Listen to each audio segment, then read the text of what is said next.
চাইছেন তাহলে এই খবরটা অবশ্যই জেনে রাখো, কারণ বাধ্যতামূলক করা হয়েছে সঞ্চার সাথী অ্যাপ। এই নির্দেশিকা জারি কেন্দ্রীয় সরকারের, সরকারি সাইবার সিকিউরিটি অ্যাপ এই সঞ্চার সাথী যা রাখতেই হবে প্রতিটি মোবাইলে। শুধু নতুন মোবাইল যদি আপনি কেনেন তাহলেই নয়, আপনার যে পুরনো হ্যান্ডসেট রয়েছে সেই পুরনো মোবাইলেও সফটওয়্যার আপডেটের মাধ্যমে সঞ্চার সাথী রাখার নির্দেশ কোম্পানিগুলিকে।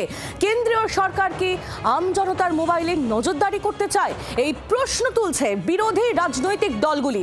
সঞ্চার সাথী অ্যাপ, এই অ্যাপ নতুন সমস্ত মোবাইলে বাধ্যতামূলক করা হয়েছে, নির্দেশিকা জারি করেছে কেন্দ্রীয় সরকার।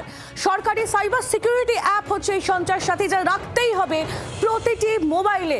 যদি আপনি নতুন ফোন কেনেন তাহলে বাই ডিফল্ট আপনার ফোনে এই অ্যাপটি থাকবে, আর যদি পুরনো মোবাইল হয় তাহলে সফটওয়্যার আপডেটের মাধ্যমে, যে সব সফটওয়্যার আপডেট আপনার ফোনে প্রায় প্রতি মাস অন্তর অন্তর হয়, কয়েক মাস অন্তর অন্তর, সেই সফটওয়্যার আপডেটের মাধ্যমে আপনার ফোনে বাই ডিফল্ট আসবে সঞ্চার সাথী অ্যাপ। আর সেই অ্যাপ আপনি আনইনস্টল করতে পারবেন না, আপনাকে ফোনে রাখতেই হবে। ঠিক এমনই নির্দেশ দেওয়া হয়েছে কেন্দ্রীয় সরকারের তরফ থেকে। আর এরপরে প্রশ্ন উঠছে যে কেন্দ্রীয় সরকার কি আমজনতার মোবাইলে নজরদারি করতে চায়? এমনই প্রশ্ন বিরোধী রাজনৈতিক দলগুলি ছুড়ে দিচ্ছে। নতুন মোবাইলে বাধ্যতামূলক সঞ্চার সাথী অ্যাপ।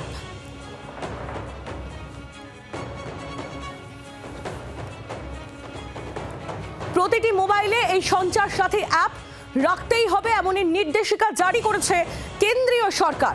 সরকারি সাইবার সিকিউরিটি অ্যাপ প্রতিটি মোবাইলে রাখতে হবে। আপনারা জানেন যে সাম্প্রতিক কালে যদি আমরা দেখি যে সাইবার সিকিউরিটির মাধ্যমে বা এই যে অনলাইন প্রতারণা, তা কিন্তু প্রচণ্ডভাবে বেড়ে গিয়েছে আমাদের দেশে। আর তার রোধেই কেন্দ্রীয় সরকারের এই পদক্ষেপ বলে সরকারের তরফ থেকে দাবি করা হচ্ছে, যদিও বিরোধীরা প্রশ্ন তুলতে শুরু করে দিয়েছে যে এই অ্যাপের মাধ্যমে আম জনতার মোবাইলে কি নজরদারি করতে চায় কেন্দ্রীয় সরকার।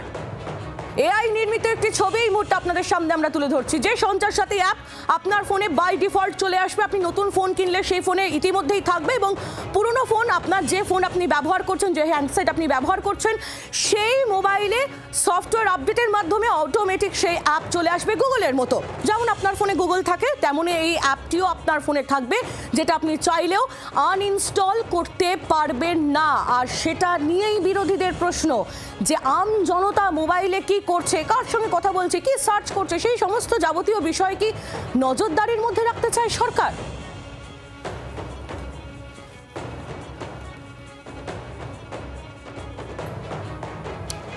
দেবাঞ্জন বন্দ্যোপাধ্যায় আমাদের প্রতিনিধি সরাসরি আমাদের সঙ্গে রয়েছেন। দেবাঞ্জনের সঙ্গে এই বিষয়ে একটু কথা বলে নেব। দেবাঞ্জন, প্রথমেই তোমার কাছ থেকে জানতে চাইবো এই সঞ্চার সাথী অ্যাপ, সেই অ্যাপটা কিভাবে কাজ করবে, এবং কেন্দ্রের তরফ থেকে অ্যাপ নিয়ে এখনো পর্যন্ত ঠিক কি কি বিষয় জানানো হয়েছে যেগুলো সামনে এসেছে।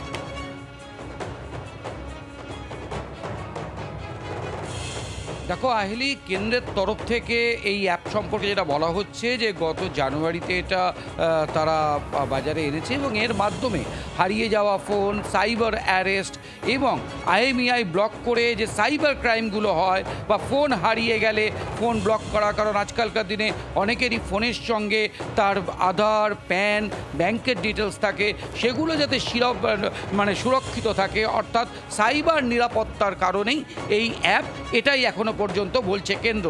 কিন্তু তারপরেও কিন্তু বিরোধীরা কিন্তু বিষয়টিকে নিয়ে তারা মনে করছেন যে এর পিছনে কেন্দ্রের গুরুতর কোনো মানসিকতা রয়েছে, এবং দেশের মানুষকে সার্ভাইল্যান্সে ফেলার জন্য এই অ্যাপকে কিন্তু সামনে আনা হচ্ছে। 28শে নভেম্বর ডিপার্টমেন্ট অফ টেলিকমিউনিকেশন, যেটাকে ডট বলা হয়, তারা বলেছে যে 28শে নভেম্বর পর থেকে যেসব টেলিফোন বাজারে আসবে সেখানে এই অ্যাপটি, এই সঞ্চার সাথী অ্যাপ, সেগুলো কিন্তু ইনস্টল থাকবে, এবং সেটাকে কিন্তু আনইনস্টল করা যাবে না। এবং সাধারণ মানুষ যারা তার আগে ফোন কিনেছেন তাদের ফোনে কিন্তু এই অ্যাপটি সাইবার সুরক্ষার জন্য, যেভাবে দেশে সাইবার সুরক্ষা বিঘ্নিত হচ্ছে, ডিজিটাল অ্যারেস্টের ঘটনা ভারতবর্ষের প্রতিটি প্রান্ত থেকে প্রত্যেক দিন আসছে, তার জন্য কিন্তু কেন্দ্রের তরফে এই অ্যাপটি ইনস্টল করতে বলা হয়েছে। আহেলি, একেবারে দেবাঞ্জন, তুমি আমাদের সঙ্গে থাকো। দেবাঞ্জন বন্দ্যোপাধ্যায় আমাদের প্রতিনিধি আমাদের সঙ্গে ছিলেন। আপনাদের সামনে তুলে ধরবো জ্যোতিরাদিত্য সিন্ধিয়া এবং প্রিয়াঙ্কা গান্ধী, তারা কি বলছেন এই বিষয় নিয়ে। अगर आप चाहते हो तो इसको आप एक्टिवेट करो, अगर आप नहीं चाहते तो इसे एक्टिवेट मत करो। सुनिए ना, अगर आप इसको अपने फोन पे रखना चाहते हो तो रखो, अगर आप इसको डिलीट करना चाहते हो तो डिलीट करो। जिस तरीके से, उदाहरण के तौर पे, आपके फोन पे जब आप फोन खरीदते हो तो उस पे कई ऐप्स आ जाती हैं, जैसे गूगल मैप्स भी आ जाता है।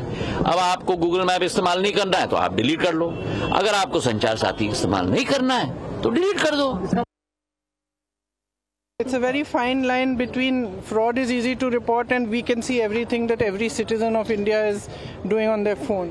So that's not how it should work. There should be an effective system to report fraud, and we've discussed this at great length on cyber security and this and that, and definitely there's a need for cyber security, but that doesn't mean that it gives you an excuse to go into every citizen's telephone.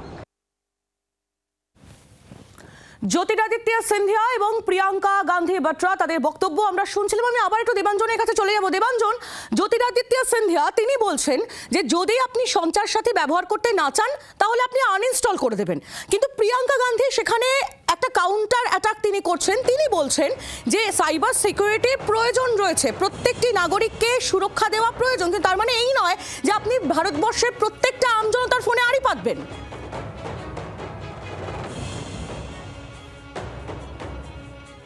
একদমই তাই। এই অ্যাপের কথা মানে জনসমক্ষে আসার পরেই তারপরে কিন্তু রাজনৈতিক চাপানুতো শুরু হয়েছে।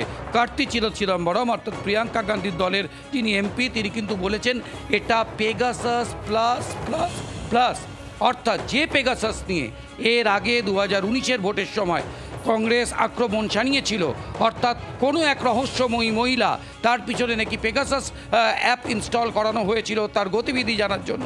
এক্ষেত্রে প্রতিটা ভারতবাসীর উপর সেটা করা হচ্ছে।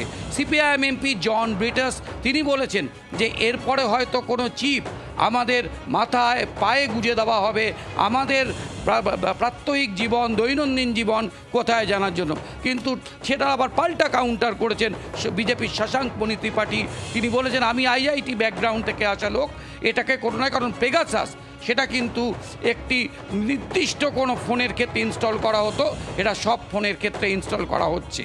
তার ফলে এই যে রাজনৈতিক চাপানোউতর এই সঞ্চার সাথী অ্যাপ নিয়ে, সেটা কিন্তু বলা যেতে পারে আগামী দিনে আরও বড় জায়গায় যেতে চলেছে। এবং এই যে লোকসভার যে শীতকালীন অধিবেশন, সেই সংসদের শীতকালীন অধিবেশনে কিন্তু এই অ্যাপ নিয়ে যে বড় সড় বিতর্ক অপেক্ষা করে আছে তার বলার অপেক্ষা রাখছে না। একেবারেই দেবাঞ্জন, তুমি আমাদের সঙ্গে থাকো। এই মুহূর্তে শীতকালীন অধিবেশন চলছে সংসদে এবং এই বিষয় নিয়ে অর্থাৎ সঞ্চার সাথী অ্যাপ নিয়ে বিরোধীরা তারা ইতিমধ্যেই সুর চড়াতে শুরু করেছে এবং সংসদের ভেতরেও এর আঁচ পৌঁছবে বলে এখনো পর্যন্ত রাজনৈতিক মহল মনে করছে। আরও একবার আপনাদের সামনে একটু সঞ্চার সাথী অ্যাপটার সম্পর্কে বলে রাখি। নতুন মোবাইল, আপনি যে নতুন মোবাইল কিনবেন আগামীতে সেই নতুন মোবাইলে সঞ্চার সাথী অ্যাপ আপনার বাই ডিফল্ট চলে আসবে। যে অ্যাপ ব্যবহার করতেই হবে এমনই নির্দেশিকা জারি করা হয়েছে কেন্দ্রীয় সরকারের তরফ থেকে। সরকারি সাইবার সিকিউরিটি অ্যাপ প্রতিটি মোবাইলে রাখতে হবে। পুরনো মোবাইলেও সফটওয়্যার আপডেটের মাধ্যমে সঞ্চার সাথী অ্যাপ রাখার নির্দেশ দেওয়া হয়েছে সমস্ত মোবাইল কোম্পানিগুলিকে। কেন্দ্রীয় সরকার কি আমজনতার মোবাইলে নজরদারি করতে চাইছে, এই প্রশ্ন রাজনৈতিক দলগুলি তুলছে। অর্থাৎ এই মুহূর্তে ইতিমধ্যেই সঞ্চার সাথী অ্যাপ নিয়ে রাজনৈতিক তরজা শুরু হয়ে গেছে। দেবাঞ্জন, ধন্যবাদ তোমায়।